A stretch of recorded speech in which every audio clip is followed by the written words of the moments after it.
This is Andrew Theotto. I am the principal at Upper Arlington High School. Thank you for joining us this evening for this webinar. Typically, we have these sessions live in our auditorium, but due to the health pandemic, unfortunately, we cannot do that. So you'll be just looking at our faces, and we're just going to be looking at our faces as well. So we usually enjoy looking at other faces out there in the auditorium. So please bear with us. We have a lot of information to share tonight. And we have, you can ask questions in the question and answer section in the Zoom, and we'll get to all the questions that we can at the end. But please be patient. There is a lot of information to go through. But before we get started, I want to have my assistant principals here introduce themselves, and then we will get started. Mr. Belk, go ahead. All right, I'll go first. My name is Sam Belk. This is my 15th year in education, second year with Upper Arlington High School. Definitely say we had an interesting year this year, but we made it through. We're getting ready for a great year this year.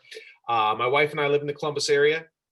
We have two wonderful children, Brock, who is 4 years old, and Drew, our daughter, is 2 years old. So nice quiet house at our house. I know. Glad to be here.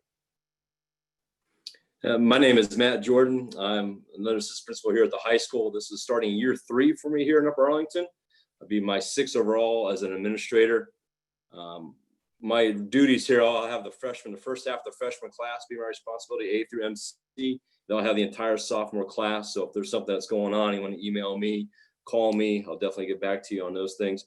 My family and I, we live here in the Columbus area as well. I have 3 sons.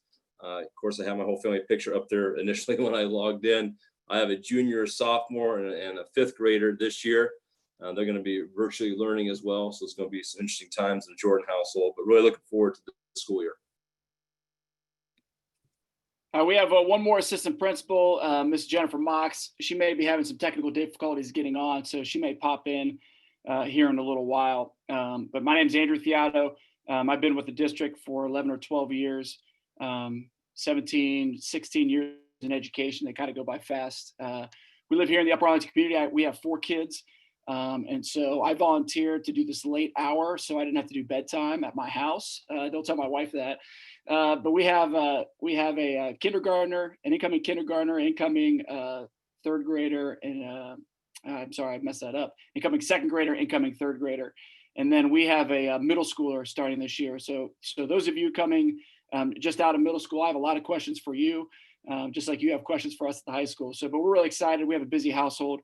But like Sam and Matt did, we're very fortunate, or said, we're very fortunate. We love being at Upper Arlington and working for your kiddos and for this community. So with that, I want to start sharing my screen, and we're going to take you through. You get to see me kind of play around here.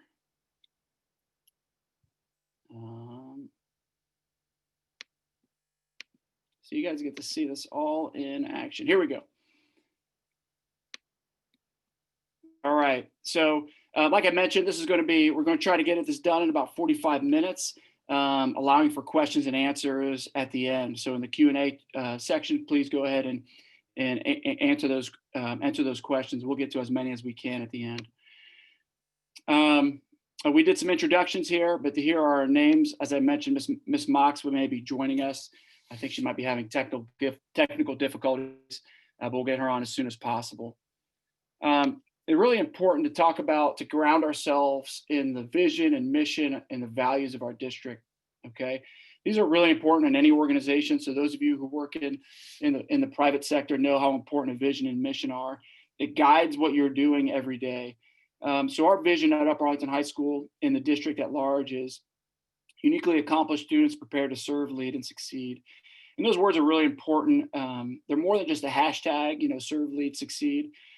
Service is a really important part of what we do every day. And just give you an example, this past school year, we have over 1,800 students in our building. And even including Q4, where we were distance learning, our students did on average 19.6 service hours per student. That's a tremendous amount of service that our students are providing to the community. So we really value the service piece.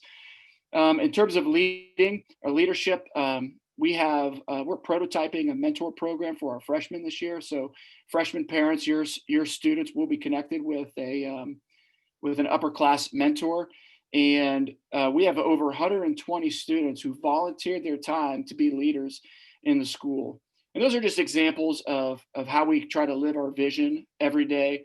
It is a challenge, and it focuses us, and we always come back to that. I want to pause on the slide just for a minute, and I want to have Mrs. Jennifer Mox introduce herself.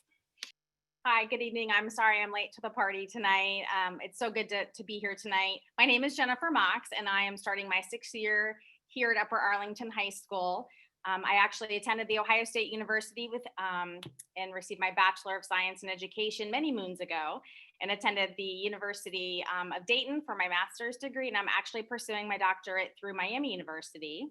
I'm married to my wonderful husband, Tom, and we are actually going to celebrate our 21st wedding anniversary later this month. We don't have any children, but we do have a very spoiled dog named Moxie. So welcome, and I look forward to working with you this year. All right. Thanks, Ms. Mox. So we're going to continue on here. One thing I need to talk about as we get going is our strategic plan. This is how we set our goals, our yearly goals.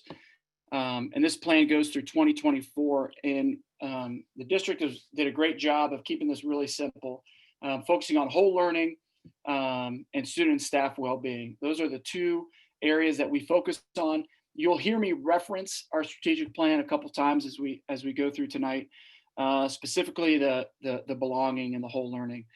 Underneath that is continuous improvement. And while that's not like an area of focus, that's always in the background of what we do. For example, quarter 4, for those of you who were with us at the end of school year, we went into distance learning. We had very little time to plan for it, and it went fairly well considering the circumstances. This school year is going to be way different. Kids are going to be learning a ton, and we work at getting better. We got a lot of feedback from you all. We got feedback from our staff and our students. So that's an example of how we continuously improve. Know that our goals, our priorities for the school year is always going to be the health and well-being of our staff, our students, and their families. And one of our goals is to get students in the building when it is safe to do so. And we believe that starting in a virtual environment is going to help us get in face-to-face in a quicker manner. And I know that is a topic in the community where we are polarized at various times, and I understand it. I get it. But know that everyone on this team, on this call, everyone in our building, our staff care 100% about your kids and are committed to providing a top quality education for them. Tonight, we are going to focus mainly on our school-based options. So if you are a family who chose the UA Online Academy, there might be some pieces in here that will apply to you. But overall, we are focusing mainly on the school-based option, specifically our enhanced distance learning format and schedule. Okay, so that's what we are. We know we are at least in our enhanced distance learning schedule through September 18th. If and when we go to a hybrid model, we will hold another information session where we focus on the hybrid and the mechanics of a hybrid schedule and what that may look like. But again, we are focusing mainly on the school-based option this evening.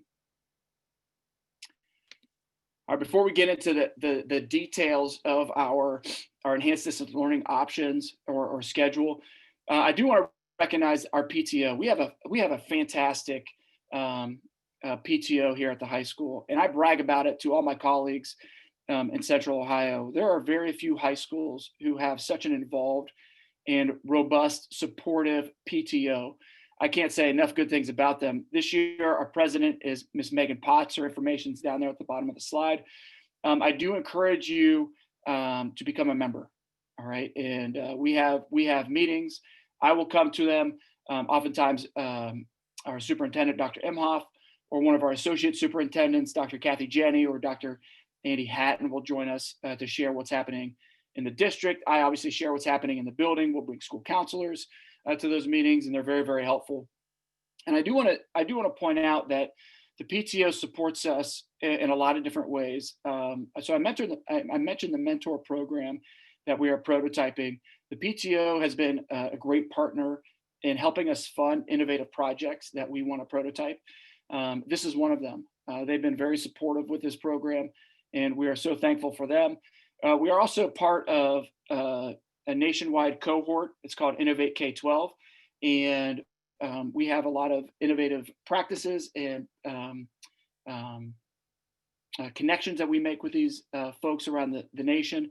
And PTO has helped us get that off the ground and help provide some resources for us to do that.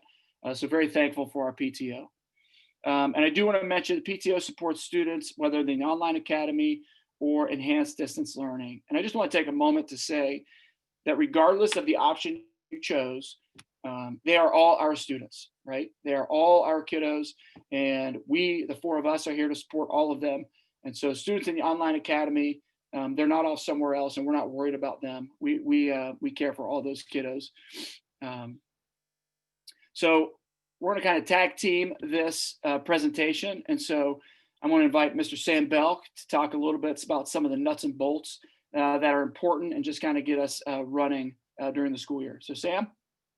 Yeah, so the first part I'd like to speak about is just communication. Of course, that's going to be crucial in enhanced distance learning, is how we're communicating with our students, parents, and how you're communicating with us. The first thing I'd like to mention is our Golden Bear News. Many of you are familiar with that, but that truly does have a multitude of information and is really current as to what's going on in the high school.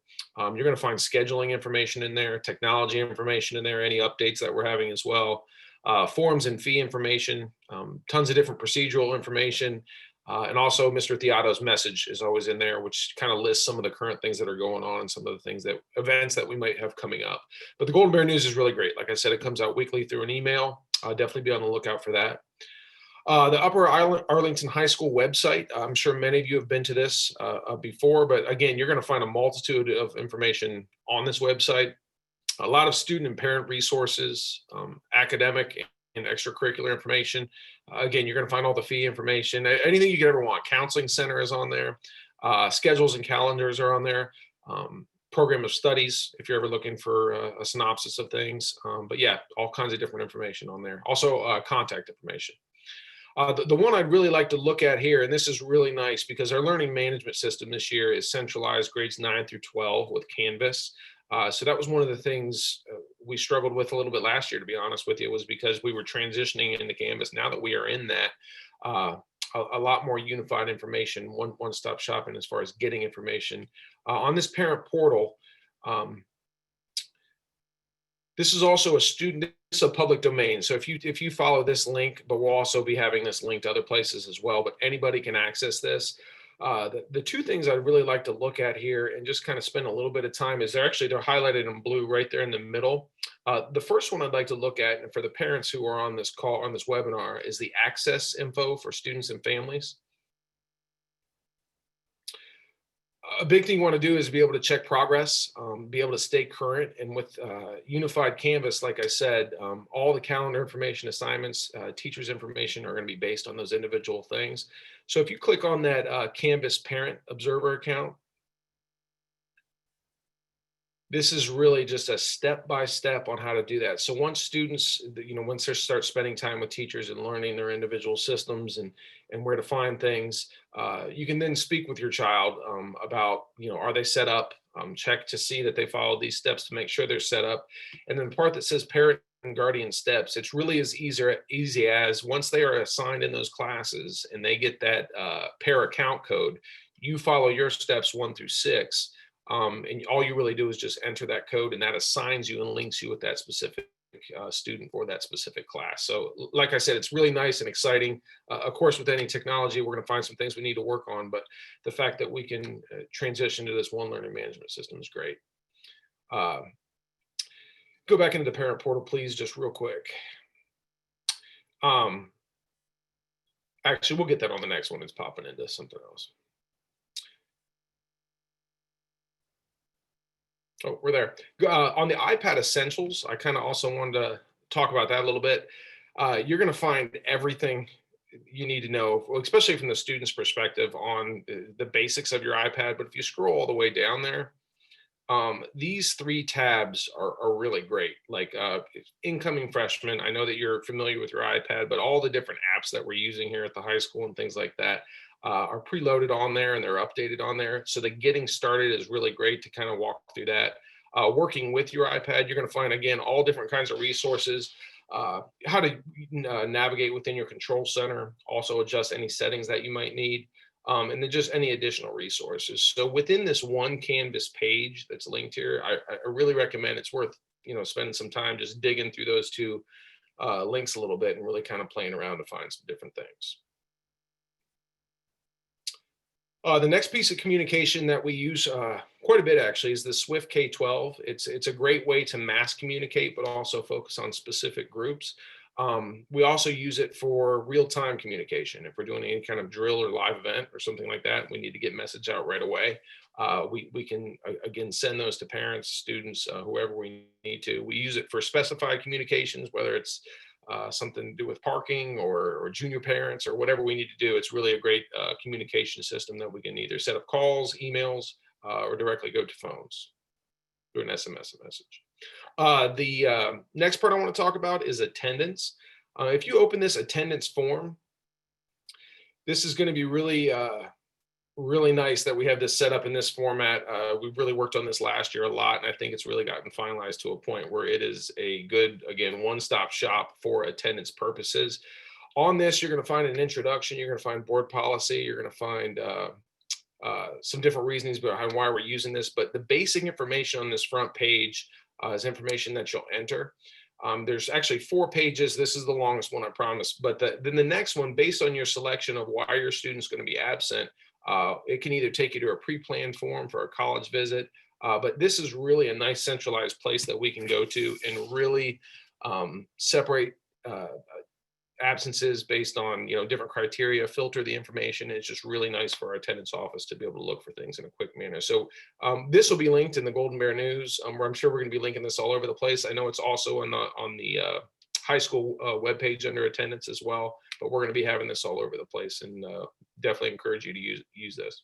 Sam, can I jump in just for a second? I just want to reiterate what you said. Yeah. So for us to manage, if you can imagine how many calls we may get in any given day for doctor's appointments or a kid is sick, a lot of different scenarios. This is so helpful. Instead of our attendance office receiving 3 different modes of communication, whether it's email, handwritten notes, phone calls, this does take it to one place, and we can be really efficient at then coding everything in PowerSchool. So when you see in PowerSchool what's going on with attendance, it's up to date a little bit quicker. So if you could help us in using this form, that would be a tremendous help to us. All right. And yeah, just to go along with that, if you go back one more, attendance is going to be taken every period of every day. So it's just as we're in the building. I know there's a little bit adjustment to the schedule, and we'll be getting into that, or a big adjustment to the schedule, but we are expecting students to be there. And if there's going to be an absence, please use that form. But also, we're going to have accountability and a communication piece set up between teachers, administration, students, and parents that we can figure out if something's going on, and we need to step in and help things out. So. This is really a potpourri of information, but I do want to highlight some of these just so you know. During enhanced distance learning, there will not be any field trips. There's no visitors to the building right now, but if you need to come to the building, we're asking that you call the main office, where we can schedule a time where you can either pick up something, drop off something. At least we know you're coming to the building. We know we have a lot of those, especially if students need picked up or something dropped off. We're definitely wanting to accommodate that, but just in a safe manner.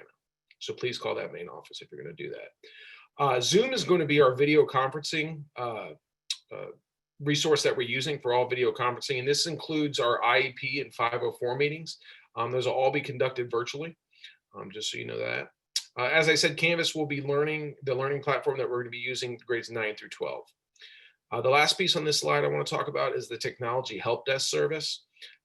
That family tech help at uaschools.org. It can be used for a multitude of things. Our district technology team is absolutely wonderful, and I can say the same about the team here in the building as well. The turnaround time, even if they can't get it fixed right away, they'll get back with you and let you know. That can be everything from a damaged iPad to different tech issues to policy and process. Question about tech at that point, that is the way to go. All right, setting up your child for success. We had a lot of informational sessions, whether informal or formal, where we were able to gather a lot of feedback from students, parents, staff, everybody. Just what are some of the main things we saw that we could work upon to have some success in this new enhanced distance learning? And I would say one of the first things that comes up is sleep cycle. It happens everywhere. If you're not in a normal pattern, and we definitely were not in a normal pattern starting in March, that's one of the first things that goes, and we can attest to that as adults as well. But one thing we want to focus on and start talking the same language is the importance of, we are in a distance learning environment, but we are treating this just like school. We're taking attendance. We know a little bit more at this time, and the sleep cycle is going to be a common message that we all need to focus on. The next thing is a dedicated learning space. A lot of the feedback we got, just one, focusing on students, was they attested to if they could find a common place in their house, and sometimes that's hard if you have 3 or 4 siblings in Mr. Theato's situation, but finding a quiet space could be hard. But if you can find a little cranny to make yours and start owning that and develop those patterns, it definitely will help. And that all really leads into time management. With time management, again, that'll create better sleeping patterns, better attendance, and a better overall performance. The last part I'd like to talk about is just remote learning success. We are highly encouraging and asking all students to use a virtual background. We have Mr. Jordan's actually modeling one of those virtual backgrounds right now. But with those virtual backgrounds, if you click on that, Mr. Theato, we have a bunch that have been set up by our district that you can choose from and everything. But even more importantly than that, if you go down a little bit more, if the student just wants to use it as a background, it goes through the steps right above all those pictures. It goes through step by step on how to do that on their iPad or on a Mac. If you're doing it on your iPad, which most people will be, doing that on the iPad, the same exact instructions are going to work for your iPhone as well. So no matter, or iPhone or phone, as long as you have the Zoom app on there, so it will work that way. The iPad name, that is a direct link on how to change an iPad name or make it correct. Again, all this is found in that Canvas page that I was speaking of. These are just direct links within there. Having the correct name is very crucial on a student's iPad for a multitude of reasons. But the first thing is when you are signing into a class, there's a wait room. And when teachers, or even myself, when I'm hosting a meeting and I'm looking down the roster of who's supposed to be in there, I'm not going to let anybody in if the name doesn't line up with who's supposed to be in there. So again, going back to attendance, accountability, responsibility, and being there, we're asking that everybody use their name. And those are steps on how to change that if you need to. We don't need to open this last one, but the additional iPad tips and resources, there's just a ton of them on there. So if there's any questions about technology, I know I've learned quite a bit from those, but definitely recommend taking a look. Also with remote learning success, having your camera on, as we do right now, it's one of the best ways to judge attentiveness and engagement. Well, we understand, just like if you're in a classroom in the building, there's going to be times where you need to step out and do something. I mean, it might be as simple as sending something to your teacher in the chat and letting them know, or if you blank out your screen and got to go do something, that's absolutely fine. It's just when that becomes habitual or for extended period of times that it's really hard for the teacher to tell if somebody's engaged. And that falls back to the accountability piece, the communication piece. If something does happen in your house, it's as simple as shooting an email or letting somebody know that I had to leave for a particular reason. Another thing is try have the phones away. It can be distracting if you're on a social media site or something like that and trying to learn about biology. It'll also be distracting right now if I was on my phone trying to talk to all of you all right now. So it's the real world. Sometimes we are going to have to get on our phones for different reasons, and that's something that we all take away with. But we want to encourage them to keep it away. Now, having multiple devices set up for the class. Now, I know I've talked with a lot of students that have benefited from that, and that's fine. And that's just, again, being accountable and responsible. If you're using one device, such as an iPad, to look through the material, and the other one to take notes or something like that.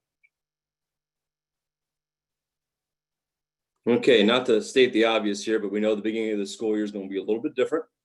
We're going to have our textbook pickups going to be on Monday the 24th and Tuesday the 25th. I know we start school on the 19th. Teachers have their plans set for that, what that's going to look like. But we're looking to hand out textbooks on the 24th and 25th. I recognize that many of our textbooks are digital, and those conversations will be taking place with the teacher and our students in the classroom and how that's going to work out. So we make sure everybody knows what they have to do come the Monday and Tuesday the following week. Schedule is here. We're going to try to get 1,900 kids with their needed textbooks and things like that in 10 hours over 2 days. And that's how it's going to look. Mr. Diallo, go to the next one for me, please. This is kind of the map, and just kind of walk you through what this is going to look like. So we're asking that you park in the senior parking lot during your time. And you see we had that on there on that schedule. We broke it down. Park in the parking lot. We'll have cones sit outside on that sidewalk walking towards the senior door. We ask you to wait till one of those cones is open, and then feel free to come up there with your mask on to wait until we let you into the building. Obviously, we have limited amount of students that are allowed in the building at a time. We'll walk you through with all the social distancing, mask protocols that are necessary. Hand sanitizer will be here ready for you as you walk in. The textbooks are in the LC1. So freshmen will have directions on how do you get to the LC1. Upperclassmen, you know how we go on there. We'll enter one door, we'll exit the other. That exit will be down off of the corner of Brandon Road and Ridgeview, right there by classroom 121. And then you go out and get back to your car. I'll also let you know that the art department will be handing out art supplies on the other side of the building over there by Mount Holyoke.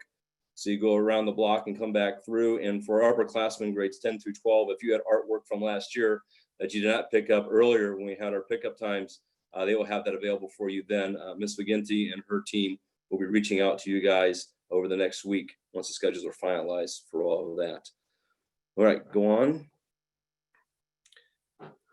Obviously, it's all about support, and it's all about the wealth and well-being of all of our students and staff, and our counselors play a huge role in that, particularly the social emotional learning aspect of education. Obviously, grades 10 through 12, you know that our counselors are alpha, and we have a college counselor, Dr. Moore.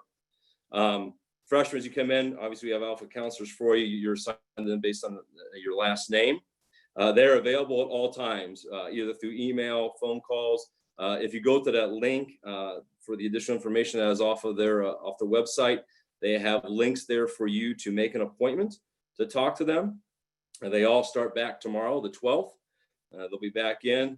There'll also be a schedule change form that will be going out, which they'll be getting out to you through their website. This little counseling corner they put together as we finished up the fourth quarter last year, making it through the fourth quarter, just gave you some tips as parents, as students, on things to help with anxiety, with the distance learning. What does that look like? What are some best practices? Those are up there for you to take a look at. I will tell you that for our seniors, class of 2021, please make sure you're reaching out to Dr. Moore. Obviously, as everything constantly changes, we see a change on a daily basis through the media. Colleges are updating and changing what they do. So please make sure you reach out, schedule appointments. If you have questions, make sure you're reaching out to her. She is a great resource, and she's very much in tune with what colleges are doing with her direct contacts with many of them. So please take advantage of that opportunity. Move on to the first day there, Mr. Theato. So our first day of school is going to be Wednesday, August 19th. And unlike in years past, this is not just for freshmen. This is for all students who will be coming to school on the 19th virtually. What's going to take place is obviously we'll get a little bit excited. We're going to have a couple orientations for our students. And if you just want to go ahead and skip to the schedule on the next page, I can just walk through that and address those items.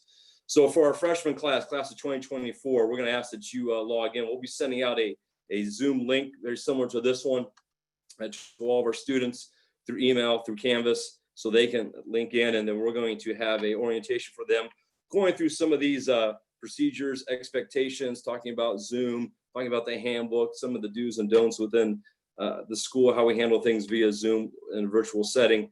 And then probably the most exciting piece that we have, as Mr. Theato referenced earlier, we have over 120 student mentors. And we're going to break the freshman class out from 4 to 5 freshmen into breakout rooms with a mentor, along with 1 and possibly 2 staff members, to go ahead and have a discussion, go through some activities there to kind of get better acquainted with how things go, to answer questions, ask questions, get questions answered on how things will look here at Upper Arlington High School. And it's just really a great opportunity for students to come in and to get to know maybe an upperclassman or 2, a staff member or 2 who you may or may not have on your schedule. I know Mr. Theato pointed this out earlier, but just to make sure we're all clear, this orientation applies to not only our students who are engaged in the enhanced distance learning, but it's also for our students who are in the online academy. Again, you're all of our students. We want all of you participating in these events so we all are on the same page and know what's going as we move forward. So we look forward to having you there. Then you see, obviously, freshmen will be done at 10:05 at that point, which I would encourage you to, let's go get familiar with Canvas. Let's make sure I know what's going on. I probably will look at my schedule to make sure those links are there for my teachers, periods 1 through 8, to see what's coming after lunch. And at 10:30, we will have an orientation for upperclassmen, our sophomores, juniors, and seniors, and to talk about how things are going to go, how we're going to move forward with things for them going through the school year. Lunch is 45 minutes, and then at 11:50, you are required to be signing into your first period class. We're going to run through a schedule, periods 1 through 8. Attendance will be taken, and this will be really your first real run through. But what does that look like? Getting to my teacher's Canvas page, which once the schedules are finalized, or will be uploaded for you, but you get it to your teacher's Canvas page. The link for Zoom will be there for you, and you click in, and you can move from there and meet your teachers and go with that. Thank you, Ms. Jordan. Hey, I want to add to, so a lot of you are probably thinking about your student schedules and what that may look like. And so we are updating those. We had a number of students move to the online academy. We had to rebalance some classes. And so we're working on that. That should be done. I'm looking at Miss Jennifer Mox by Monday, I believe. So you should be have access to those. I know that's later than normal, and we do sincerely apologize. But balancing the classes with the online academy is tying us up a little bit. But those will be done by Monday. Also, if you back on one of the websites that we showed with the high school page, if you made requests back in the winter and your child is really interested in changing classes, there is a link on that page. I believe it goes live in either tomorrow or the next day, where you can make a request to change your schedule. So that link is on our website. But I just want to let you know that regarding schedules. All right, so let's talk about, so that's the first day, okay? And that's going to be an atypical day. All right, so freshmen are, we have them from 8:05 to 10:05, then they have a break until 11:50. And then our sophomores, juniors, and seniors have a break at the beginning of the day. We're going to grab them at 10:30. Then they'll have lunch, and then they'll start their school day, period 1 at 11:50. That's day 1. I want to talk a little bit about our daily schedule and what that's going to look like for the period of time we're in enhanced distance learning. All right, so we are running with a block schedule. We are having periods 1 through 4. Those are going to be on Monday, Thursday, and alternating Wednesdays. And Tuesdays we'll be running periods 5 through 8, as well as on Friday. And then the other alternating Wednesday, we would have 5 through 8. And just to give you a little idea on the calendar below, so all students must attend every day. August 19th, we have altered schedule on that Wednesday. We just showed it to you. August 20th, we'll go through periods 1 through 4, which is a Thursday. August 21st is a Friday. We'll go through periods 5 through 8. And then starting the following Monday, the week of August 24th, that Wednesday will be our first, we're calling it an A day, which is essentially periods 1 through 4. And then you kind of see how the calendar falls in line after that. And we're only sharing that up through what we know to be enhanced distance learning. So, our superintendent, Dr. Imhoff, is meeting with Franklin County Health, I think every Tuesday, and we'll get updates. But right now we're just showing enhanced distance learning through that week of the 14th. All right, so let's put a little meat on the bones here, and what does the schedule actually look like? So, these periods are 85 minutes. And so they are a pretty good chunk of time. It's a good amount of time to dig into some curriculum, to offer some support. Teachers can be using this time for a variety of reasons. They can bring in the large group and do a quick little mini lesson. They can break them out into breakout groups, or have them log off altogether for a time and then come back. There's a lot of different strategies that our teachers are going to be using on Zoom, but there's 85 minutes dedicated to period 1 from 8:05 to 9:30. And that is when the instruction is going to take place. That's when support is going to take place. And I'll talk a little bit more about the support here in just a second. And period 1, as you can see, is not going to meet every day. So one thing that we heard as well was kids had a lot of stuff going on every day if they're going through all 7 or 8 of their academic classes. So we broke them down into bigger chunks. That doesn't mean that they're going to be on Zoom for all those 85 minutes. You know, teachers have a variety of strategies, as I mentioned, that they'll be using during that time. But they are required to log in and to be in attendance, and then from there take the instruction from the teacher and direction from the teacher on how that will go. So you can see Monday and Thursdays, we're going through period 1 and period 4. Tuesdays and Fridays will be periods 5 through period 8. And right in the smack dab in the middle of the day is a lunch. It's an hour long, and that is a kind of a Zoom free break for your child. Grab some lunch, take a break from the technology, kind of decompress, get ready for the afternoon. But that would be a common lunch for all students at that time. So I'm going to show you Wednesday's schedule. And right now it looks identical because it is. A day is just period 1 through 4, B day, period 5 through 8. The reason we have them separated, number one, to point out the fact that Wednesdays alternate, okay? So every 2 weeks, you'll go through that complete cycle of classes. But I also want to point out one of the things that we are going to be implementing this year is an advisory period. We may not end up calling it an advisory period, but it'll be a time during the day on Wednesdays where we have small groups of kids. We talk about the mentors and their mentees could be in the same advisory, where we're building community, connecting with an adult in the building. And that does a lot of things. It gets that sense of belonging we talked about in our strategic plan. Building connections with an adult in the building increases student learning and student engagement. It also increases the opportunities for student disclosure. So if students learn something about a student, there could be a safety issue or something going on in their own life. It could be academic related, the struggle they're going through. Having that relationship and increasing the ability for students to share that with a trusted adult is really important to us. The reason it's not on at the beginning of the year is because we need to dig in with our high school team of teachers to make sure that we're getting this right. So it's not going to start off at the beginning of the year, but we have a team of teachers and staff members who are going to be working on it at the beginning, and we'll be communicating out when that will be starting. And that will include students in our online academy. Those students need to be connected to what we're doing in the building, even though they may not be in those classes with their peers. They're going through Acellus, but it is really important that we're making those connections and getting that sense of belonging. So I just wanted to point that out on the Wednesdays that you will be seeing an advisory coming down the road. Real quick on these periods, they are 85 minutes. It's a combination of instruction and support. Those of you who have been in our building for a while, you know the term office hours and what that means. The office hours, I'm using quotation marks because we're not necessarily using that term, but the support, you think about our mission, it's challenge and support students every step of the way.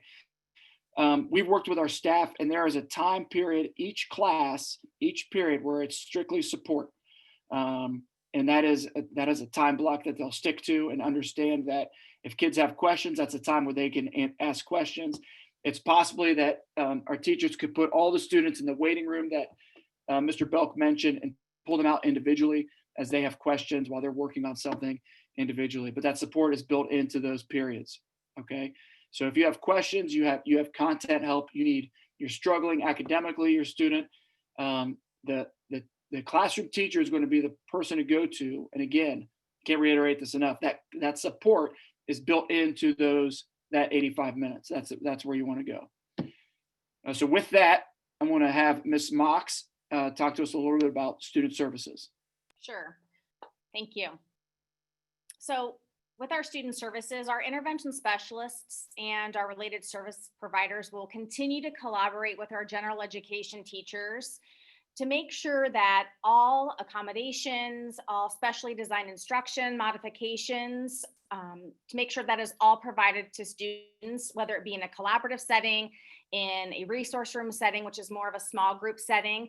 And that's all based on a student's individual education program, their plans. So as Mr. Belk mentioned, all parent meetings, and this is including IEP and 504 meetings, will be conducted virtually via Zoom.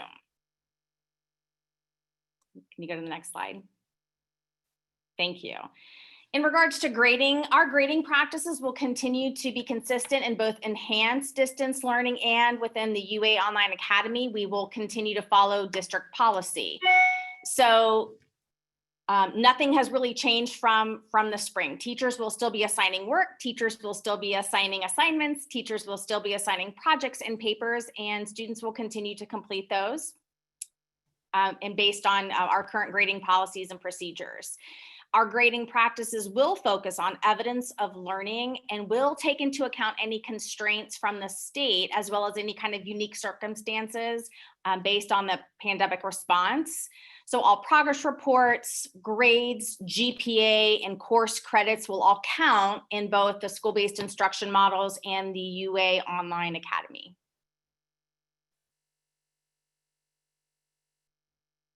Our Capstone, Odyssey, IB, Diploma, and Extended Essay. So students in both the Enhanced Distance Learning and the Online Academy will be supported by a Capstone teacher. So Capstone is a graduation requirement. And as I said, our students will be supported in both models.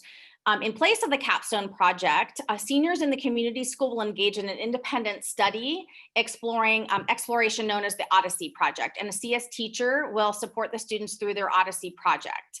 In place of the Capstone project, seniors in the IB diploma program will complete the extended essay, and the IB teachers will support those students through their extended essay as well.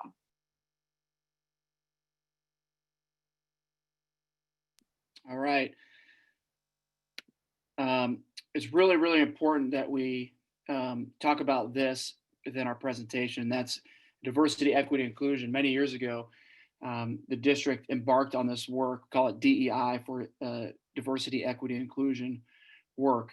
And you think about our strategic plan, that continuous improvement piece. This is something that I don't think that we'll ever just arrive and we'll feel that we're exactly where we need to be. I think this is something that we're going to struggle with and work on and get better at year after year after year after year. But it's important to bring this up in terms of what's going on in our building. We do have a DEI team made up of parents and staff members. Sometimes we bring in students. This team meets regularly throughout the year, kind of digging into what's going on in the building. What are we hearing? How can we provide professional learning? And we've done that for our staff, provide professional learning. We are engaged. This team right here has been trained in a research-based process called restorative practices. And it's a way of communicating and restoring broken relationships and bringing kids back into the fold, into the school community. Additionally, we mentioned that advisory that we are starting. And so we are going to be prototyping a robust principal advisory where student voice is going to be at the center of that. Not to share just DEI stuff, but things that are going on in the building in any aspect of the building. But really, how can we hear what's going on in the building and provide an avenue for students to have direct contact with us, to share with us what they're experiencing, and things that we've learned this summer about what's going on in our building are things that we really need to focus on, get better at. And really, a lot of them are in regards to DEI is just speaking up. And so there's some training that we'll be working with our staff. It's from teaching tolerance. It's called Speaking Up at School. And it's a really nice common language and program that we will be using with our staff and our students once we get this to our staff. And really, it's about interrupting something. If you hear something that doesn't sound right, to interrupt, to question, and to educate echo, those type of things. And so we'll be working with our staff. So when those situations arrive, to make sure that we are stepping up, because if we permit it, we promote it, and we cannot allow those things to happen in our building without those being addressed. I also want to point out on this slide, and this could be for any type of situation in our building regarding safety or harassment, bullying, it's a Speak Up Safety Reporting System. So this is a link to our website, but I also provided the link here in this slide deck. So through Public School Works, you can make a report. You can make it anonymously, or you can provide your name, and it's really to let us know what's going on in the building. And I can't tell you how invaluable this tool is. So when I talked about increasing disclosures, we share this with our students, and they are great at letting us know what's going on in the building. They may let us know that a kid is in trouble. They may let us know that there's some things going on that are not appropriate. When you fill this out, the four of us on this Zoom call get an email, as well as folks in central office, and we get it immediately, respond to it immediately, and then we are in the know right away. And so I can't tell you how invaluable this tool is, but that's here as well. I want to talk a little bit about student life. Student life is a term that we started using a little bit last year. Student life is in reference to all of our extracurriculars and co-curriculars that are so valuable to a student's experience at the high school. When you think back to your high school experience, you think about being in the band or on the soccer team or whatever club and activity you're involved in. It's really, really important. And during this pandemic, we are going to do our best to make sure we're offering as many opportunities as safely possible for our students. So in student life, we're talking about athletics, we're talking about clubs, we're talking about student-run clubs, and we're also talking about our co-curriculars like vocal music, marching band, and strings. This is a link to our website that gives you an idea of some of the clubs and activities that take place in our building. It also gives direction to students on how to start a club. We have ping pong club that we've had in our building. We've had chips and salsa club. Things where just bring kids together. We've also have service-based clubs. Depending on the students we have each year, clubs kind of come and go. But that's really, really important of what we do every day in our building. One thing that was made a recommendation to us last year through our student life review was creating a student life directory. So you can expect this coming soon. It will be a digital student life directory. It will include all those programs I just talked about, athletics, clubs, both student run and school sponsored clubs, as well as our co-curriculars. It will give you kind of a purpose of each of those, how to get involved, when they meet, those type of things. So be on the lookout for that very early on in the school year. And so just want you to know, we're getting to the end of this, but everything that we're sharing today is based on what we know today. Things could change tomorrow, and we will roll with it, and we'll communicate the district's plan for those things. We have contingency plans on contingency plans on contingency plans. So just know that we're doing what we're doing now based on what we know and the information that we have. Know that we are going to be as flexible as possible, and hopefully that you are as well. We're in this together. I say it all the time. One of our values I showed earlier was strength in team. Sometimes I think it's like strength in family. We are all family, we're all a community, and we may disagree on a lot, but when it comes down to it, one of the great things about this community is our educational system and our schools. And I know that our staff here and the folks on the Zoom are going to provide a high quality education for your kiddos and are going to care about them 100%. So although we may disagree on how we do it and when we do those things, just know that we're doing what we believe is best, and our teachers love your kids and are going to educate them the best of their ability. All right, so with that, I apologize. You guys probably see on the Zoom, I get emotional when I talk about that stuff, so I apologize. Get used to it. That happens from time to time. I know my team is used to it. So now we're going to go into the Q&A session. So give us a moment just to get ourselves back organized, and we're going to go through some of your questions. Okay, so let me pull up my stuff here. All right.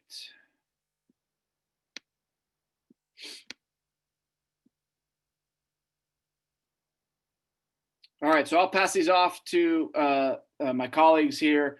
They get really excited when I pass them ones that they may not know that are coming. So let's start this off. So question about block scheduling. Why are periods 3 and 4 in the afternoon in the block schedule instead of in the mornings where you have periods 5 and 6 now? We went through a number of iterations of our schedule, and at the end of the day, we looked at it was a combination of looking at lunch. Typically, students have lunch 4th and 5th. We looked at doing evens one day and odds one day. But at the end of the day, that's what we landed on. And we felt that was just good to go in order. It was probably easier to follow 1 through 4 and then 5 through 8 on the next day. But that's a good question. Online Academy, when will UA Online Academy start? So I want to pass this off to Mr. Jordan because he's unmuted. Yeah, so Online Academy will start on Wednesday, August 19th. There'll be a welcome session for families on Monday, August 17th. And just a reminder that we're requesting that all of our students be part of those orientation meetings that we're having in the morning. The freshmen, obviously, from 8:05 to 10:05, and then the upper class from 10:30 to 11. So make sure they're doing that as well. But yeah, it starts on Wednesday, August 19th. There's a meeting on Monday night, August 17th at 6 p.m. All right, thanks, Mr. Jordan. Mrs. Mox, this is about student schedules. How are the student schedules being communicated to the students? So our goal is to have all students that will be able to have access by Monday via Power School, and that's how students will be notified of their schedules. Schedule changes. My junior would like to change some of his classes. What does he need to do? Mrs. Mox, back to you. So the online schedule request form will go live on August 13th via the school counseling website. And so your student will need to complete that form. And based on the balancing of classes and availability, your counselor or a member of the counseling schedule team will be reaching out to let you know if that schedule change has been granted. All right, thank you. Freshman mentoring, I'll take this one. It's because it's just yes, no. Will the freshman mentoring program include students who selected the UA Online Academy? And the answer is yes, they will. And I'm going to tie in the next question with this as well. So for the first day, the question is, did you say the Online Academy orientations will be with other students on 8/19? So let me rephrase that. All of our students, whether they're in enhanced distance learning or Online Academy, we would like to be in those orientations on August 19th in the morning. If they're in the Online Academy, they will obviously not follow that schedule in the afternoon. But these are all of our kiddos, and we want to be on the same page with them in regards to a lot of different things, especially our freshmen who are coming to our building brand new. If they're starting in the Online Academy, we want to make sure we're connecting them to a mentor. So they're starting to build those relationships with an upperclassman and within their freshman class. And so we think that's really important, but yes, they are included. All right. Canvas questions. I want to go to Sam on these. Will all teachers be required to post all assignments to Canvas? So all was in caps. Mr. Belk. Yeah, we are asking that. Yeah, we are asking that all students or all assignments are in Canvas. That's really, really important. And that's important for a lot of different reasons. If a teacher comes down ill and, we need to get lessons out to students and a sub, we need to have all those assignments loaded into Canvas, whether we're in a visual or a virtual session or hybrid. Okay, so that's really, really important. And we heard loud and clear from our community regarding the LMS. So that is another one. So Mr. Belk, just to clarify, Schoology will no longer be used at all. Just Canvas, PowerSchool, Zoom. Yeah, so LMS systems such as like Schoology and Google Classroom are gone. So yes, that is the goal. All right. We're going to keep going here. When will we get codes for Parent Canvas Portal? Okay, so yeah, as I was talking about, those won't be sent out to you. The codes will not be sent out to you. So after the students have signed up in the system, then you will go through that parent portal piece, and actually get that pairing code from the student. So once you go through those, and so what I'm going to do is I'm going to, when we put out the Golden Bear News, I'm going to include that specific link so you don't have to dig around for it in the Golden Bear News this week. So you won't have to dig around for that and look for it. And the instructions are going to be right on there that you just take that pairing code after the student signed up and match it with yours. All right, that's a good idea, Mr. Belk. So look for that in the Golden Bear News. We're gonna keep going with these Canvas questions. And Mr. Belk, if we were an observer last year, we need to sign up again for this year.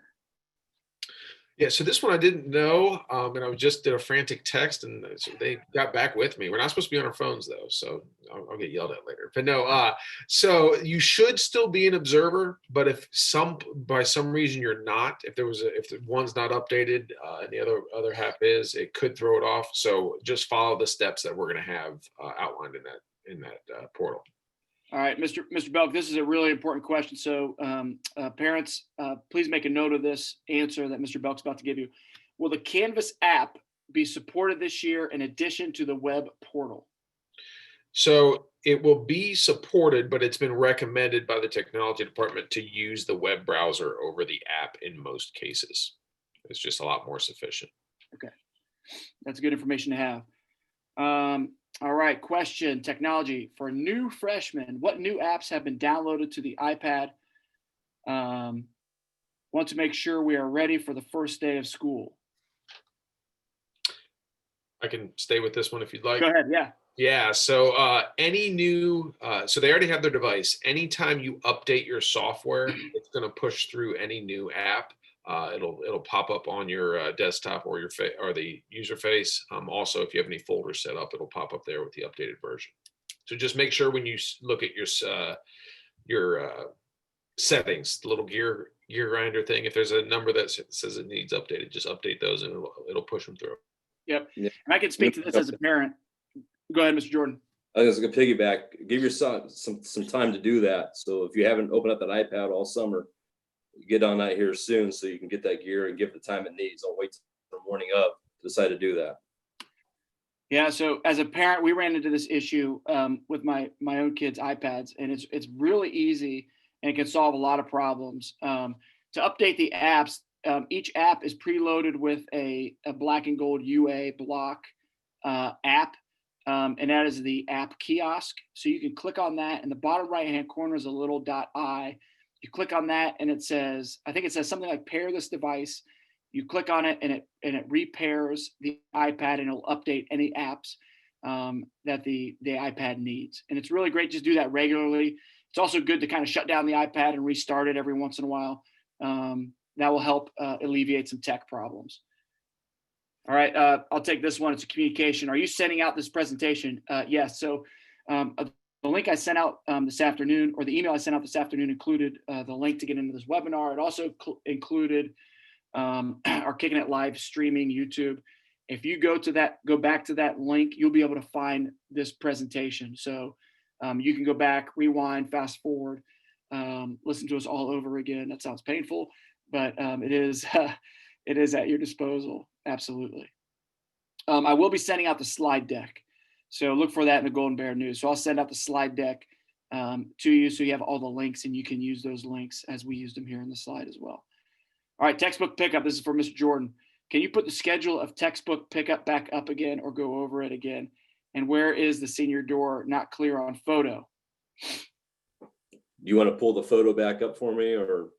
We'll just talk about how that communication is going to go out. Yeah, I'll just do that. So that'll be in this week's Golden Bear News. Both the schedule and the map will be in the Golden Bear News. A little bit more details, a little more meat to that than just those two items that I showed. So I'll be in the Golden Bear News this week, going out to everybody. But I can tell you that the schedule on the 24th is for seniors and freshmen. Seniors are first from 3:15 to 5:45, and freshmen are from 5:45 to 8:15. And then obviously then the other ones are on the 25th. Juniors first from 3:15 to 5:45, and then sophomores second from 5:45 to 8:15. Obviously figured seniors and juniors drive, freshmen and sophomores may or may not. That way folks can get them here. All right, thank you, Mr. Jordan. Ms. Mox, student services question. When will you start scheduling 504 meetings? When will we? Sure. So in the spring, we had pre-scheduled some 504 meetings for later in August. And considering how we're starting the school year, we will be reaching out probably at the end of next week to formalize those schedules. So I would be looking for emails, phone calls within the next 2 weeks. All right. Thank you, Ms. Mox. The next question is about block scheduling, and I will take this one. It says, to clarify how the block schedule works, they will only see their teachers 1 day a week and 2 days a week every other week. Is this correct? No, that is not correct. And I apologize if I miscommunicated that. They will see their teachers at minimum 2 times a week. So they will have the Monday periods 1 through 4 and Thursday periods 1 through 4. Tuesday will be periods 5 through 8, as well as Friday, and then alternating every Wednesday. So depending on what day or what that Wednesday is, they could see their teachers 3 times. But a minimum of 2 times. And again, it's for an extended period of time as well. So hopefully that answers that question. Good question about study hall. I want to have Mr. Jordan answer this one. Study hall. What if a student has a study hall? Are they going to be required to log into Zoom? So no. So our general study halls, no, they will not be required to log into Zoom. However, if a student does have an intervention study hall, we're asking that they log into that study hall to work with their intervention specialist and to work through all those minutes and things that are desired for the specialized design instruction. So regular study hall, no. Other study hall, yes. Yeah, and so just know that when we talk about intervention study hall, we're not talking about a full 85 minutes either. Know that there will be chunks of time within that block where our ISs would be working with those kiddos. Know too that sometimes we need to work with our students who may need a kind of a kick in the pants to get to class and those type of things. So it's possible that some of the folks on this call or somebody else may require a student to join a study hall monitored by us if they're having difficulties in class and or getting to class. And so we'll kind of reserve that right. But starting off the school year, if a study hall is on your schedule and enhanced distance learning, no, they do not have to log in. Attendance, Mr. Belk, with this attendance form, how do you know it is not the student filling it out? Yeah, so the first question that's going to be asked on the form is, what is the email you're using? Like, what is your primary email? Then it'll ask for your name and everything, a student's name. It'll take you through the whole process. But the last part is like an acknowledgement agreement. Anything that we have set up in PowerSchool for parents or guardians, those emails, it acknowledges that you're going to be receiving the receipt email that's attached to that parent or guardian. So unless the student went in and set up as the parent in PowerSchool, which hopefully we don't have any of those, you will actually be receiving those emails. And we collect the emails too. So the form will collect the emails. So if you have a shared email for the whole family, that might be a problem. Or if your child has access and gets into your email or phone, that may be a problem. We have not run into that situation, but we'll take it on a case-by-case basis. So hopefully you'll get a call from us asking about that situation. But we have some checks and balances to make sure we do it right. This is a PowerSchool question. I want to go to Ms. Mox here. Can you tell us again where the parent portal is on the UA Schools website? Yep. So if you go to the UA Schools website and you actually go to the UAHS website, there are links across the top from left to right. If you click on the last link on the right, it says parent link, and you can click there and then you can access the PowerSchool parent portal. Thank you. Yep. This is a homework question. Since each period is 85 minutes long, can we assume that there will not be homework for classes? It's a lot to manage if the students have homework from A days when they are engaged in their B day lessons. Yeah, so we are working with our staff and we have that support built into the 85 minutes. And the idea is students will, if there is any type of homework or reading or any type of kind of work that needs to be accomplished, students would have time in that class to work on that and to get the help from the teacher in that class. So please encourage your child when they're in those classes to take advantage of that. So while it is possible to not have homework, it is also possible to have homework if that time is not used wisely and those resources aren't used wisely. It's also possible that students may be engaged in a project which may last a couple days. And so each class is going to be different and each teacher is going to communicate expectations. We met with our staff today and we are not encouraging them to give homework every single day because they're not meeting every single day. But each situation will be unique to that class. But what I want you to hear is the students taking advantage of that support time in the period. That's going to be a great time to get that work done, to ask questions and get most of it done, if not all of it. But from time to time, there will be outside of class work expected. Communications question, I'll take this one. How do we access Swift K-12? Truly, you don't really access it. Just make sure that your information is up to date in PowerSchool because Swift K-12 pulls that information out of PowerSchool. And you can unsubscribe from Swift K-12. I don't recommend it. But we'll send emails out when we're in a live situation. We'll send out a quick note, like if we're doing a fire drill or it's not a drill and the smoke alarm went off for whatever reason, we'll send out communications quickly to you or if something's going on in the building. But you don't have to log in or access it. Just make sure your information is up to date in PowerSchool. All right, block schedule question. Will your schedule show up on Canvas? For instance, today you have periods 1 through 4. I want to throw this up to anybody. Does anybody here know the answer to that question that can jump in? I don't think so. I think I'm going to take it. I don't think the schedule itself is going to show up on Canvas, but it will show up the content area. So for period 1, if you have freshman literature and comp FLC, all the content and resources that teacher creates is going to show up in your Canvas FLC course. It may show the times of the week and days that you're meeting, but the student is going to have to know what class they have period 1 and go to that appropriate Canvas page to get in. Folks, you guys think that answered that? Yeah, I think you're right, because they'll have that dashboard that will come across that shows them their classes for the day. You just pick on the right one. All right, this is a question about writing lab. How will the school support the writing lab that students will use? I'm going to have Ms. Mox answer this one. So in that extended 85-minute period that we talked about in our block schedule, there is built-in time for specifically English language arts teachers to work with either an individual student or groups of students to help support their writing needs. And that's one of the ways that we will be addressing those student needs in particular classes. In addition to that, so that support is really important. If a student is struggling with writing, don't wait. Okay, so the one thing I can give you advice as parents is encourage your student to reach out to the teacher. And I do encourage you to have your student do that. It's just one of those things Mr. Belk hit on, like kind of that accountability and responsibility. We want our students to, they start us at a certain level. When we exit them as seniors, we want them to be life ready.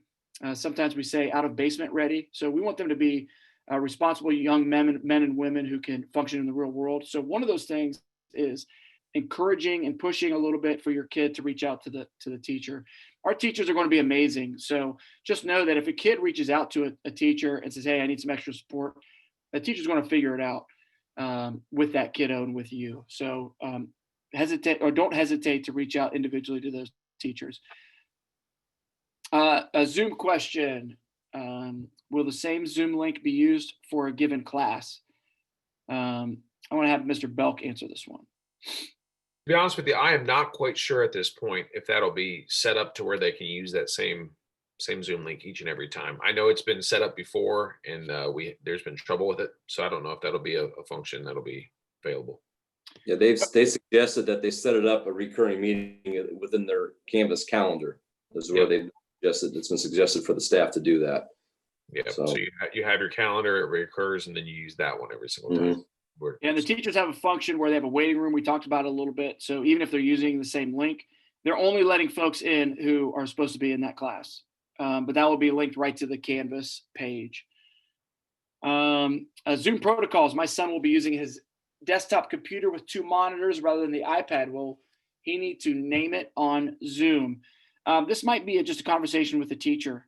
It may be beneficial at first to name it something. So temporarily name it your child's name so the student is admitted to the class. And then if that student could just talk to the teacher, say, hey, listen, from here on out, my name is going to be last name, family computer, and that conversation can happen individually with those teachers. Student IDs. Mr. Jordan, how are students getting their IDs? Yeah, so during the enhanced distance learning, we're not handing out new student IDs. When we do textbook pickup on the 24th and 25th, HR Imaging's out coming out to take pictures of students to give those because of safety protocols, they can't do it.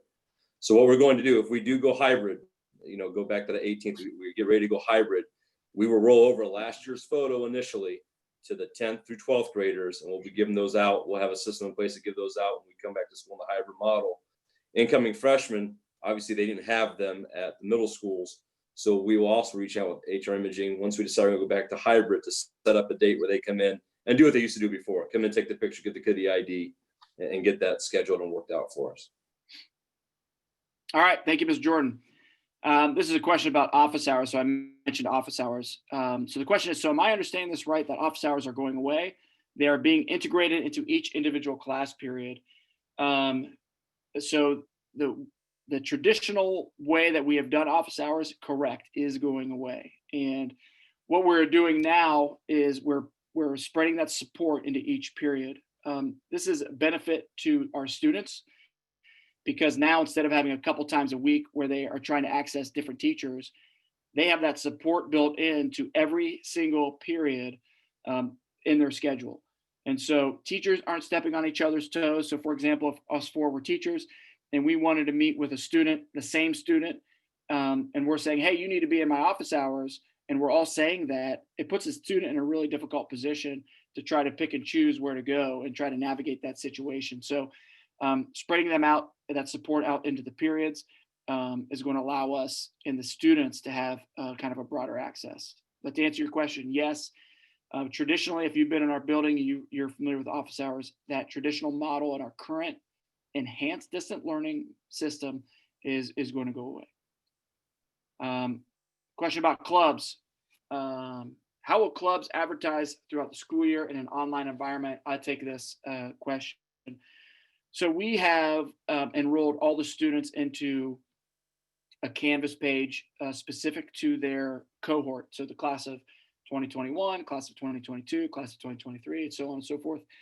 And we are, that's one way we're going to communicate with them. So when we have club meetings, new clubs are started, we'll send a message out. If it's applicable to every single grade level, we'll put it in all four of those.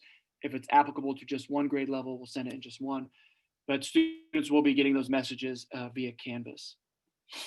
Communications, will there be a similar presentation tonight's for the students prior to the start of the school, going over how online instruction will work for them? And the answer is yes. So we're going to have these conversations with them definitely on the morning of the 19th, but we're also going to be sharing some information with them prior to. We know that we have a captive audience on the 19th. We will share some information via email with them and via Canvas as we prepare for the 19th. Student services, Mrs. Mox, when do we get our intervention specialist contact? So hopefully you'll be getting that early next week as soon as the schedules have been balanced. And so as soon as we possibly can, I'm thinking Monday or Tuesday. All right, thank you. Ms. Mox, I want to go to you again. Capstone, can you please elaborate more specifically on the expectations for capstone requirements? Will there be a period designated for capstone? Is there a chance that this may not fit in our senior schedule? Currently, all the students in the enhanced distance learning will have a period of capstone. So it does fit for, I would say, 95% of the students that are continuing with the enhanced distance learning. There are some outliers where students may be attending the Career Center or maybe they don't have room in their schedule, and we have accommodated those students' schedules by placing them in an additional period where they'll be working with our capstone coordinator, Mr. Greg Varner, to complete the requirements of the capstone. The students who have chosen to complete and enter the online UA Academy will also have that capstone support from a capstone teacher. All right. Thank you, Ms. Mox. Question is about DEI. Can you engage more students in the DEI initiative? And the answer is yes, 100%. We heard that loud and clear from our kiddos. In fact, Mr. Belk and I have been meeting with a student regularly over the past several weeks, getting the students' perspective on things that are happening in the school, how we can improve, really sharing with us some blind spots that we have, quite frankly. And we take that information in stride. We know we have a long way to go, and we appreciate students' voice in that. So we're definitely going to be including more students in that work. Student support. Will there be additional support with a foreign language since it will not be held daily? I want to pass this one to Mr. Belk. Yeah, so with any course, and specifically foreign language, that's one of the struggles we've been talking about and working with that department, based on student or teachers' individual schedules, and when they have duties that are no longer there and things like that, if they're able to reach out during those times, but also again utilizing that Canvas portal with resources, videos, things that they can link to their lessons, but also some differentiation topics that they can tie to that will be crucial. So again, the use of technology and using that time that might be freed up now that we are there won't be much of it, but that there's different times where they can reach out and support. Yeah, and just again, reach out to the teacher individually. They are going to be the best resource, and they're going to figure it out with your child in that unique situation. So anytime you are aware that your student is struggling, or just randomly have your kid reach out to a teacher and just say, "Hey, can I get a little extra support here?" Or have them ask questions of their teachers. It's a good habit to get into for those students to be able to reach out. But definitely the individual teacher is the best way to do that. Orientations. Will the kids receive the link for the first day of school orientation? Yes. So I mentioned the information going out to students via email and Canvas. That's going to be one of those things, that link, but also just some information that we'll be going over. All right. So question about some of our co-curriculars like music class. Will music classes such as orchestra and choir still be held over Zoom? And the answer is yes. So during our enhanced distance hybrid, not hybrid, I'm sorry.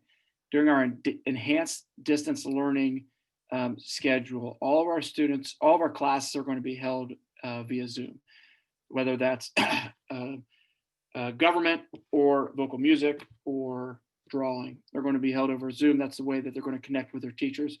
Our music teachers are amazing folks, and they have been working and thinking creatively and innovatively about how they're going to do this. And so I trust all those instructors are going to have really quality interactions with their kids, but be patient. You know, those classes typically have large numbers of kiddos. And so be patient at first as we get our feet under us and students start learning those different routines. Communications. Do students receive the Golden Bear News? My daughter did not receive, and it included a lot of helpful information. That's actually a great suggestion. No, they don't. We have sent them individual emails, or not individual emails, but mass emails as a group. But we're going to take that idea down. I think it's a great idea to just give them access to it. Pretty simple. So I appreciate that insight, whoever gave us that comment. I like that. This is a follow-up question to vocal music. Could you please comment on plans for classes that traditionally take place prior to 8:05, for instance, men's and women's glee? So at this time, we will not have any 0 period classes. At least I want to pass that off to Ms. Mox, make sure we're on the same page with that in case there's any new information. Not at this time. Yep. So we will not be meeting prior to 8:05.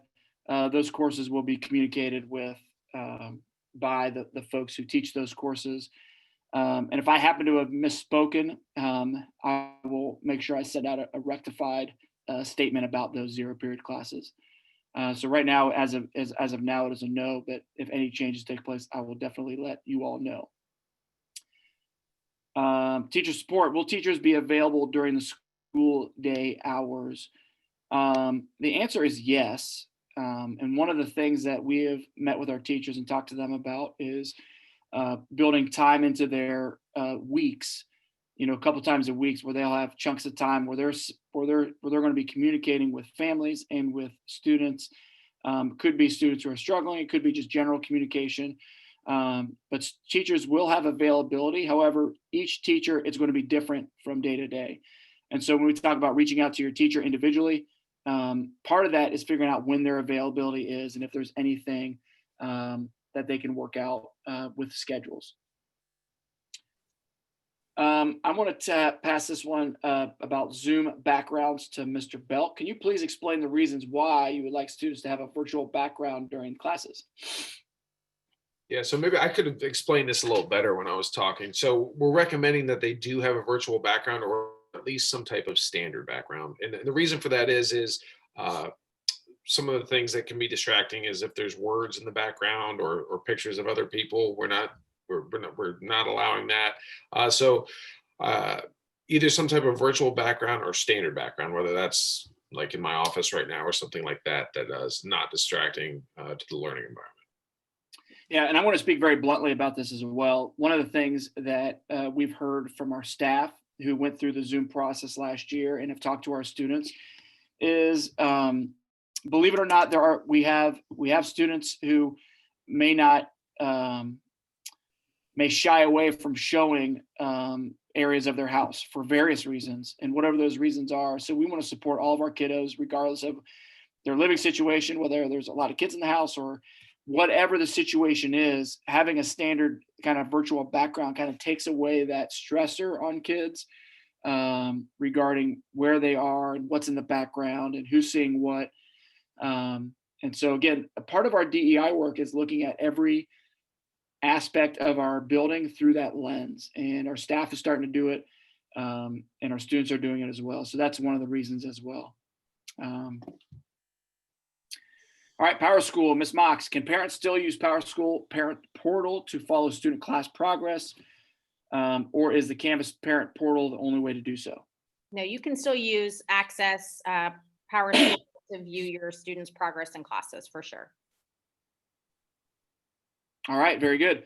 This is a follow-up to office hour questions. This is going to go for Mr. Jordan.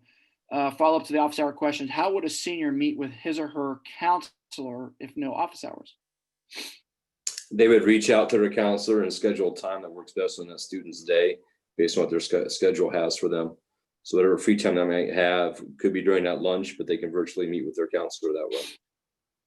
So one thing I want to point out in the student schedule, I'm not going to pull it up right now, but every student is going to have time either 5th or 4th period, right? And that coincides with a lot of time that staff is available as well. So I would anticipate that if a student is not scheduled during 4th period, that would be an amazing time to get those types of things scheduled, because a lot of our staff have that time as well.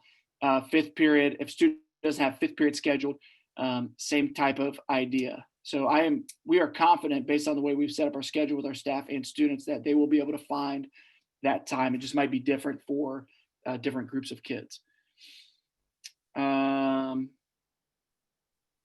Technology question. Will students be allowed in late to class if they are having technology issues?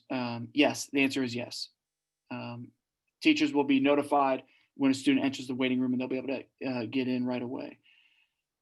It will be important for that student to, again, share with the teacher at an appropriate time why they were late. It doesn't have to be in front of the whole class, but maybe a quick private message on Zoom or an email, that would suffice. Communication. If a parent needs to communicate with a teacher, what is the preferred method, through Canvas or teacher email? Mr. Jordan. I'd say teacher email will be the best way to communicate with a staff member. I'm sure within their syllabus and on their Canvas page, that will be outlined for everybody on what is the best way to communicate with each teacher individually, but email is always a great way to do it. All right. Mrs. Mock, there's a student services question. Where do I begin communication to see what sort of paraprofessional support per the IEP my child will have at the beginning of the school year? I would start with your intervention specialist to find out what para has been assigned to the student. And then to follow up, you could reach out to your grade level administrator as well to find out additional information about para support. All right, very good. First days of school is the first week. I'll pass this one back to Mr. Jordan. Is this first week, 3 days of school, going to focus on social emotional learning, or are they going to dive right into the content areas? No, those first 3 days going to be working on social emotional relationship building, expectation building, how to navigate Canvas, how to work it, how we turn in assignments, how we handle those things. It very well could go and talk about the expectations in terms of content, where we're going to go, what our plan is, our schedule for the what the quarter could look like. Yeah, those conversations will take place along with probably some activities to help the teacher get to know the students get to know the teacher, get to know each other. And then again, what's this going to look like? Probably practice. I would assume practicing going into breakout rooms and what that all looks like. Yeah, the relationship piece is, we can't overstate that. That's not all that's going to be happening, but we were fortunate going into quarter 4 that we had 3 quarters worth of relationships that that staff had. So quarter 4, although challenging, it went as well as it did because of those relationships. So we're not just focusing on relationships. That's going to be part of it. Yes, we're going to be learning students' names. What is their preferred name? Learning how to pronounce it. Getting the syllabus out. All those different things. Monday, we're full go and getting ready for content. But again, these 3 days are extremely important and they are required. So make sure students are there. Hybrid transition. If we are unable to return to hybrid in mid-September, will the schedules be blocked like they are in full distance learning? If we are able to return to hybrid, oh yeah, good question. So one of the reasons we are in a block is because of the hybrid schedule. So the schedule that we are starting now will be similar, if not identical, to what it will be in the hybrid situation. So the block schedules are preferable during this health pandemic because we are reducing the number of transitions in a hybrid situation that kids will be moving throughout the building. So, and the times and classes are going to be nearly identical when we transition. So there's going to be a lot to learn and discuss in that hybrid situation, but the schedule is not going to be one of them. The schedule is something that's going to stay constant. Good question. Labs, what will happen with labs for classes like chemistry? And so those will be teacher specific, and the teachers part of the orientation piece for teachers on Wednesday, Thursday, and Friday of next week. We'll be talking about how those labs are going to look, how they're going to run, and what to expect. And our teachers have really been thinking and planning all summer long to get those up and running. They will be a little bit different, be a distance learning, but students are going to learn. They're going to be rigorous classes. I want you to know that. Wi-Fi. Families and students will rely on Wi-Fi for connecting to their classes. What is the protocol to make sure that all students can access Wi-Fi or hotspot in the enhanced distance learning or online academy? And so this is a great question. I want to take this one. Access is really important, and we do not want lack of access to be a deterrent in terms of learning and doing this. So we have hotspots available throughout the district, and we will communicate that more. Matt, do you mind taking a note in your notebook about communicating the Golden Bear News hotspots for Wi-Fi access? Please, please, please. And this is like where the community and the family part comes in. If you know of a peer of yours, a parent, a family who has having Wi-Fi issues for whatever reason it is, please reach out. You can use the Speak Up link that I shared. You can do it anonymously, or just reach out to us directly and share that information. That helps us so we can reach out to that family if there's any embarrassment or anything like that, and we could deal with that on an individual basis. So that is a great question. Block scheduling. If the 85-minute Zoom class lesson is over and let's say 30 minutes and there is no need for support, are students able to leave the classroom? I'll take that one. So there is going to be a minimum of synchronous learning that takes place in those periods, right? So you can anticipate about 30 minutes minimum of synchronous learning. Okay, so the teachers from time to time may release the kids early to get working on something. Meanwhile, they might be present for that support piece that we talked about. So it is very possible when we talk about release, it's possible that we release them into the waiting room. So students are still checked into the Zoom, although they won't be seeing anything and teachers won't see them. It'll just be kind of a blank screen like you're in the waiting room. And if a kid is working on something, they can message the teacher, and the teacher can then bring them into a one-on-one situation. And so when we talk about release may look different for different teachers at different times. All right, Mr. Belk, technology question. Will students be able to do everything they need for their classes on personal Mac laptops or iPad that they do on a school issued iPad? You say personal Mac or iPad? Yep. Yeah, so it's to my knowledge, yes, they would be. But if, of course, if there's something that's uploaded to a district level device and you're having trouble doing it, that help desk hotline or help desk email that I said is a great one to use if you're having any troubles. All right, very good. Art question, Mr. Belk. Will ceramics be occurring? As far as yes, yeah. Now I've talked with some of our art department, and we're still working to make that happen effectively with Zoom, and it's going to be going down to the last hour to make it best for our kids. But yes. All right, very good. Homework question: should I be expecting that my student has her class and then has independent homework learning to be done on evenings and weekends like normal assignment each night? I'll jump on this one. So the expectations may be different. Know that the support is happening during that 85-minute period. It's possible that homework could be done during that. It's also possible that students would have homework assigned or reading assigned for a class that may not be due for a day or two when that class meets back up.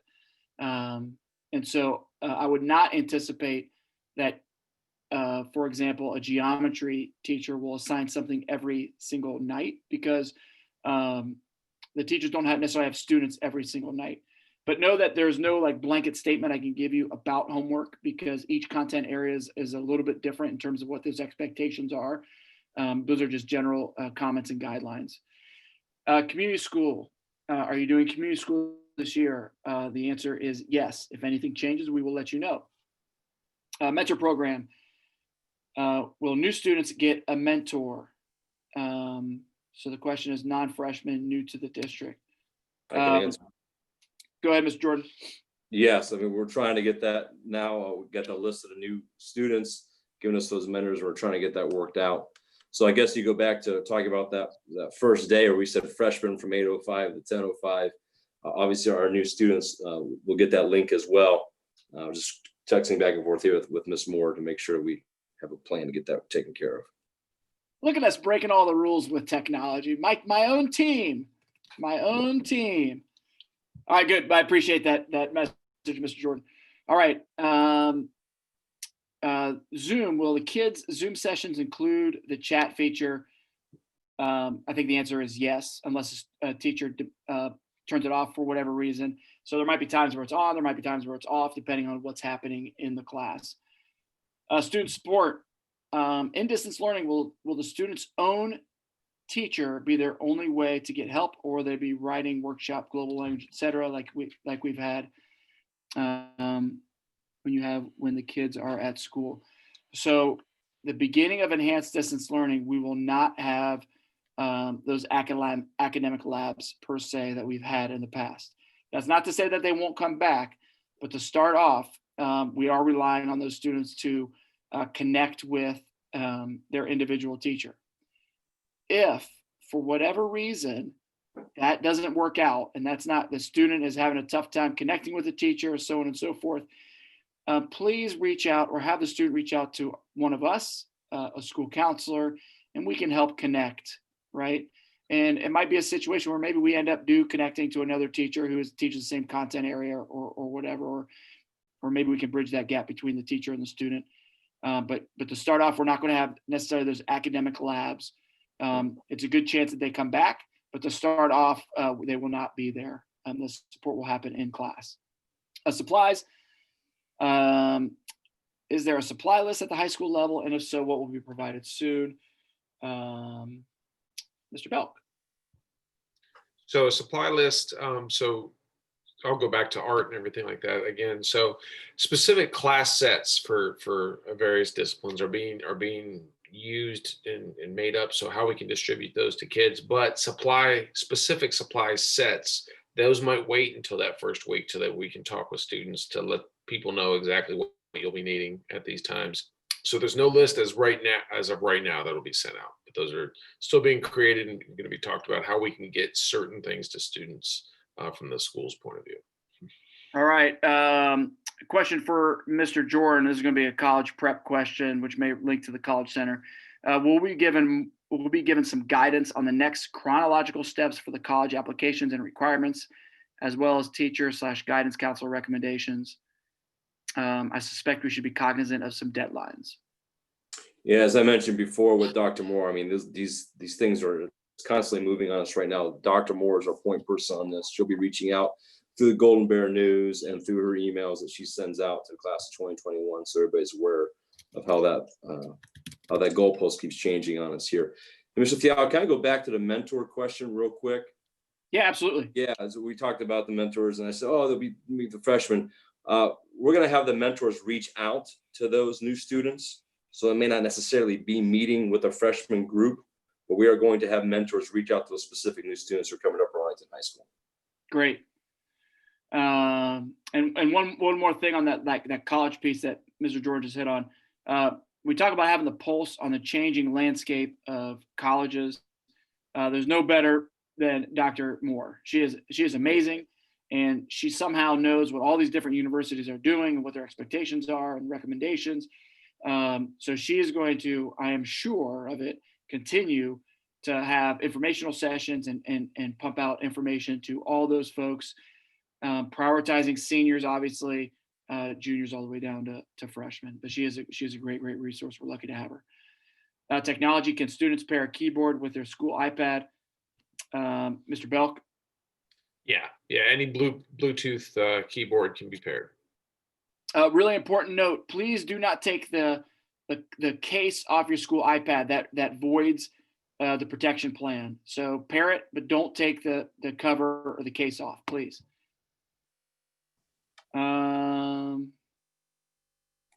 All right, student services, Mrs. Mox. Will IEP advisors be part of the Wednesday schedule advisory time or in addition to that? IEP advisories or intervention study? I guess I don't understand the question. Can you repeat it? I think, so we talked about advisory coming on Wednesdays. I think the question is, will IASs also have an advisory? Yes. Yes, at this point, that's what our plan is that that intervention specialists will also have a group of students and be working with a group of students in an advisory setting. Yeah. All right. iPads, I want to go to Mr. Belk on this. When can the iPads be picked up at the high school? So right now it's set for next Monday and Tuesday. Again, that information will be in the Golden Bear News. Yeah, it's here at high school. It's 8 to 4 p.m. on Monday, and it's 10 to 5 p.m. on Tuesday. So Mr. Belk out on that. All right, thank you. This is a College Credit Plus question. My child has College Credit Plus classes. Will my student get books at the August 24th, 25th text book pickup? Mr. Jordan. That's a great question. For the College Credit Plus classes we have here in the building, yes, for sure. Yeah, you'll be able to pick those up here. Yep. Okay. I don't know, is that applying to the ones that might be at it might be at Columbus State, I think? Yeah, so right now, we would assume that it's happening as normal. So if a child is taking College Credit Plus off I say campus, but is not taking it with one of our teachers, our assumption is that's going to happen as normal, so that the student would have to work out how to get those textbooks from Columbus State, Ohio State, wherever that student is taking those classes. Hopefully that answered the question. Power School, are there time frame expectations, i.e. 48 hours for teachers to enter homework, assignments, tests, quizzes, etc. into Power School? Mr. Jordan. Well, hopefully they're updated in a timely manner, is what we requested them to do, is to be updated timely manner. Ideally, that'd be once a week that would be done. But a timely manner is a phrase that we use. Yeah, so that is the expectation, that they're done in a timely manner. If things are not being updated regularly, sometimes life does get in the way, and we have to give some flexibility here and there. But if it becomes a chronic issue with a teacher, please reach out to the teacher or one of us, and we can help facilitate that conversation and make sure that we can address whatever's going on. Technology. What if you are using your own iPad? How do we know what apps need to be downloaded and used? I think did we hit that? Yep. Capstone, where will seniors get more information on Capstone? That'll come from their teachers. And they will be scheduled into a class, just like Mrs. Mox talked about, and they'll go over that probably next week when they meet with those teachers. Mr. Jordan, school photos. Will and how will school photos be offered this year? Typically, we're done during scheduled pickup. Yeah, again, this is the constant moving goalpost here, right? So it's all based on safety protocols at this point in time. Again, we go back to hybrid, we'll definitely have something scheduled. And obviously, if this looks like it possibly could be a longer situation of just enhanced distance learning, we'll have to come up with a plan, and we'll communicate that once we know more based on the safety protocols that are put out by Franklin County Department of Health.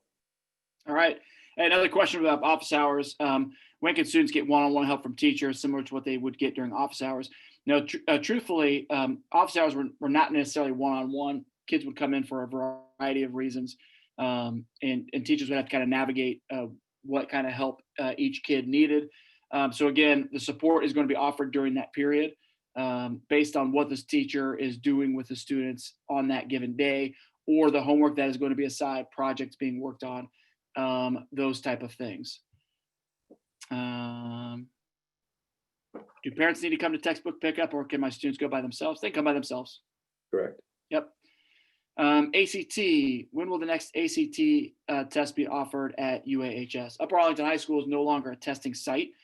And so that is those are run separate from the school, from us. Those were run through the ACT or College Board. And they were unable to find someone to run those situations for them when they tested at the school. Currently, though, I can't imagine there's any schools that are actually hosting these assessments. So we can share links on where those assessments may be occurring. Grade level expectations. With these new learning models, will students learn all concepts needed to stay on track for grade level expectations? The answer is yes. Communication. So Swift K-12 replaces Remind. Correct. And so those of you who have used Remind, it's been 2 years since we used Remind. Last year we used Swift K-12, but it did replace Remind. Remind was no longer free, and they were charging us a bunch of money. So Swift K-12 works directly with PowerSchool, and so does similar functionings. School-based versus online academy. If you choose the school-based option, do you need to sign up, or is it automatic? Anyone who did not sign up for online academy, it is automatic. You are on the school-based option. So don't freak out if you didn't sign up for anything and you wanted the school-based option. You are good to go. Schedule changes. Mrs. Mox, how can they change a schedule on the 13th when they don't have their schedules until the 17th? That's just when the form goes live. So they will still be able to complete that form, and the schedule change committee will be able to work through schedule changes into, after the students receive their schedules. Yep. And if a student remembers, knows what they signed up for, they can, and they know what changes they want to make, they can go into the schedule form without having their schedule, because they know what they requested. They can do that on the 13th as well. Office hours, I think we answered that. Oh, but this one is a little bit different. If students need to connect one with a teacher, will they be able to connect between 3:05 and 4? And the answer is yes.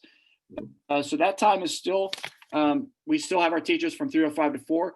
There will be days where I may have them in a staff meeting and they might not be available.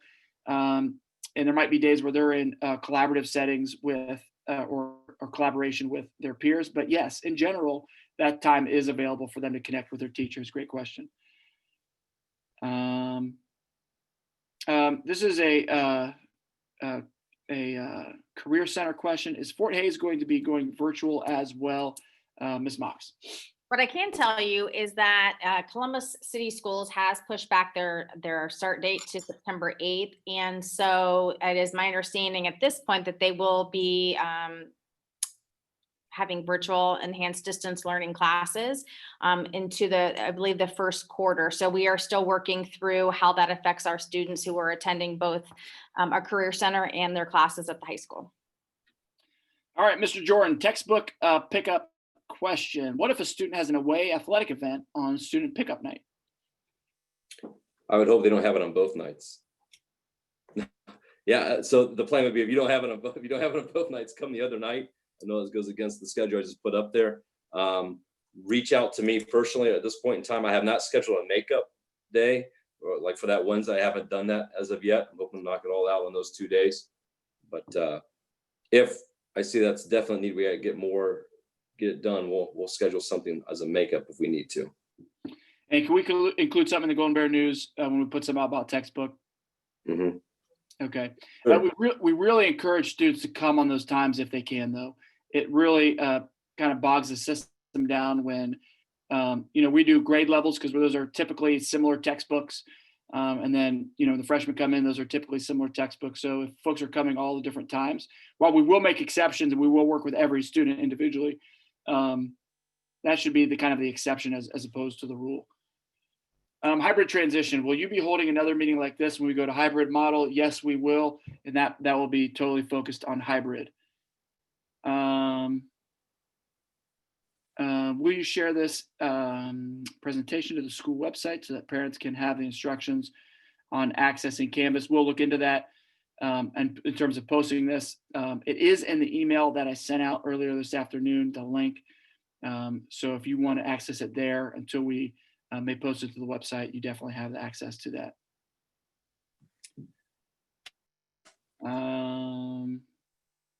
I think, did we reach the end? No, there's some personalized questions that folks ask that we will get back to individuals that have really personal questions about their current situation. So we'll get to those individually. But Jen, Matt, Sam, am I missing any other questions on this document? The parent portal is the best way to update your parent portals through email addresses through the parent portal. I mean, best way to update your email address through the parent portal. Portal is what I meant to say. And that was just added on there.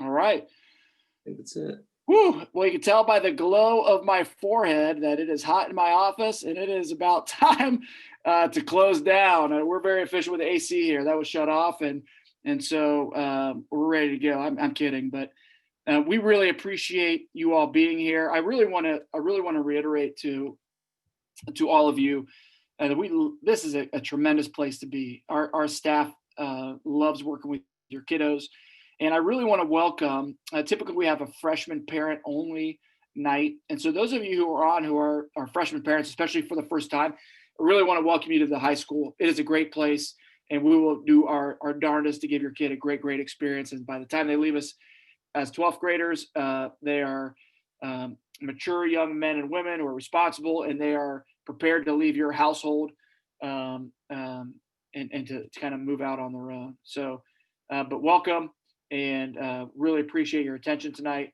But with that, we want to say good night. If you have individual questions, please reach out to us individually. We'll be happy to answer those. Have a good night, everybody. Take care.